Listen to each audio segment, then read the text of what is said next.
the struggle isn't in our life, it is in attachment to our life.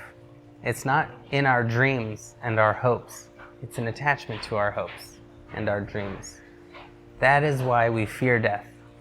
It's attachment.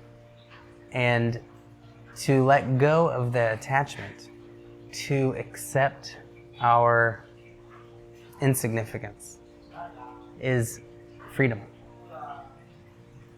Here's what I'm certain about death. When we die, all answers will be revealed. All the questions you had, that's when you get to know. It is the last great unexplored adventure for us each to take. No one gets to go and come back and tell us what they found. And that alone makes it a beautiful and exciting adventure and journey for us to go on. It's the next great journey. Now, me personally, I'm 99% confident that what happens to us when we die is the same thing that happens when an ant or a fly or any other living thing dies. I don't think that humans are some magical, special, unique, separate thing from all life. I think all of life is magical, unique, special, and one. I think that there is most likely a returning to oneness, a discovery of the infinite, universal consciousness that remains when we are free from these individual, physical, separate bodies.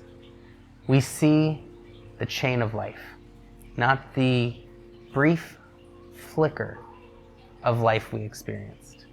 The expanded consciousness unbound by one human brain. It's all brains combined. It's the wisdom of the whole universe that we are. We're not separate from the universe. We are the universe. And we only have a brief illusion of separateness. Take solace in the fact that you are insignificant. Means that all of that pressure you're putting on yourself, all of that desire to achieve, all of that need for importance and significance is futile. Let go of that pressure. And trust me, you'll succeed even farther. We are insignificant. There's 8 billion of us on the planet. If you are the greatest in the world and everyone knows your name, you will be forgotten in 100 years. We can think of, maybe 20 people that everyone remembers from 1,000 years ago, maybe less. So 1,000 years is nothing. It feels like everything does because only we live for 100 years. But the universe has lived for 14 billion years or more. And we will probably all be sucked into a black hole one day. And the Earth may get wiped out one day. All life might disappear. But either way, we will die. And to us, everything is wiped out. So we are not here to stress and worry and aim for immortality. We are here to cherish this moment, this eternal moment that we get to witness for a few minutes in cosmic time as a human being, to witness a human body from within. Everything else is just icing on the cake. If you can get even more than you need to survive, if you can get joy, love, you've hit the lottery already. This notion of making an impact. The next generation doesn't care about your impact. They care about their lives. This doesn't belittle our lives. It makes it more enjoyable. It's our lives without the pressure and stress, without this need for legacy, which is totally meaningless to all of us.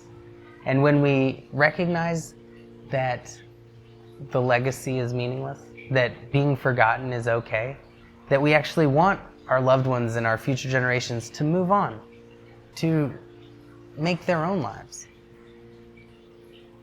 then we can simply do our best to create the most beautiful, peaceful world for them, and let our actions and the consequences and the effects of the cause we put onto this universe to be the legacy. We don't need to take credit. We're dead. We don't need thanks. We're dead. That is just foolish rich people's games who want to put their names on the side of museums and buildings and libraries. I would say that once you accept that one day human species will be gone, it'll evolve to something else, or it will be wiped out, either by us or some cosmic event, like the sun will engulf our planet in 1 billion years, and it will be destroyed. Maybe we'll be multiplanetary, but Earthlings will be gone. This is inevitable. When you can accept this fact, that nothing you do matters, so just enjoy life. Just do everything with love and presence instead of focusing on the future so much. When you can accept that it'll all go, then all that pressure is gone. Then there is just, what do we want to do with this moment? What do we want to do with the time we have that is a gift, that isn't promised to us, it's a blessing. And whatever else happens, however horrible our life looks, it doesn't matter because we've accepted the worst. Everything else is just an exciting movie we get to watch. It shouldn't be motivating or demotivating to accept the inevitable demise of everyone we know and love. It's happening. And take a relationship for an example. When we fear its loss, when we put so much pressure on it to last forever, we strangle it. We freak out at any disagreement, any fight, any conflict. We fear conflict. We shrink ourselves to be liked and accepted, and we sacrifice ourselves. We abandon ourselves to preserve something. But when we say, you know what, it might end and that's okay, then we are our full selves. We give permission to the other person to be our full selves, to be their full selves. And in this way, a more beautiful relationship emerges of authenticity, of freedom from fear, freedom from stress, freedom from worry and attachment. And when we have no stress, no fear, no attachment, we can love each other more fully. We can love life more fully because we aren't terrified subconsciously that it will go away one day. Fear is a killer. It is a cancer. And it really does infect and destroy whatever we're afraid of. If accepting the truth of impermanence, that everything here will dissolve and transform into something else, that humans will not be here one day, that Earthlings and that this planet may be destroyed one day by the expanding sun, makes you feel like everything is meaningless. You are not actually fully accepting impermanence. Because what accepting impermanence means is that you are realizing that this moment is everything. That how you show up to this moment is the only thing that matters. It doesn't mean avoiding your responsibilities, because that would be avoiding this moment. It means living totally. It means giving every moment the sacred attention it deserves. You are still living in the future and living in that destruction in the future. If that leads you to withdraw from life, to be demotivated, to realize that life is meaningless. Because what it actually means is this moment is the most meaningful moment there is.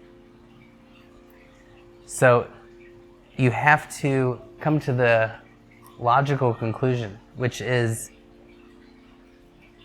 am I showing up to this moment with my full wisdom, with my full care? And if you do that, the future takes care of itself. A bright future with your true intentions, your goals coming true because you were conscious and present for every step to get there. When we withdraw, we won't get there. When we stay focused on that goal, we won't get there.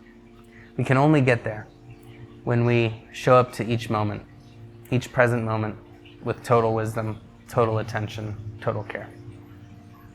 So,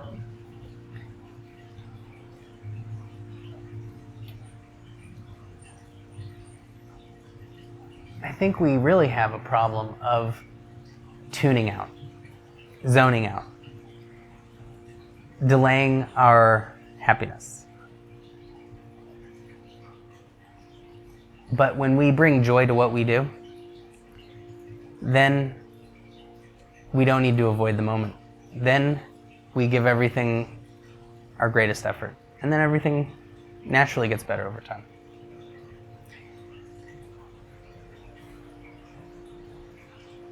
It's simply the freedom from worry and pressure to realize that nothing matters, yes. Simultaneously, this moment is all there is. Recently, like so many of us, I've experienced some tragedies in my life, some loss of some very close people. And that is what inspired me to write this book, Grief and Spiritual Healing, because the teachings I lay out here are what helped me survive and get through such a horrible time. And I hope that these teachings can help you and your loved ones as well. It's available on Amazon in print and Kindle. And all the profits will go to a nonprofit foundation to help other people grieving.